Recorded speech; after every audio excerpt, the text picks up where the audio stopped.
देणार थेट 40,000 रुपये. शिक्षण आणि सन्मानासाठी विशेष योजना जाहीर. योजनेचा लाभ मिळवण्यासाठी काही अटी आहेत. तुम्ही जर गरीब, शेतकरी किंवा मागासवर्गीय असाल पात्र. शाळेत शिकणाऱ्या मुलींसाठी ही योजना लागू.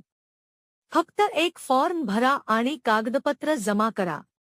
आधार कार्ड, शाळेचा दाखला, बंक डिटेल्स लागणार. अर्ज करण्याची शेवटची तारीख लवकरच. एकही चूक झाली तर फॉर्म होईल रिजेक्ट. लाडक्या बहिणींनो, ही संधी गमावू नका. अधिक माहितीसाठी शाळा किंवा पंचायतमध्ये चौकशी करा. ही महत्त्वाची बातमी लगेच शेअर करा. तुमच्या एका शेअरमुळे एखाद्या बहिणीला होईल मोठा फायदा. अशाच योजना पाहण्यासाठी फॉलो करा आणि बेल आयकॉन दाबा.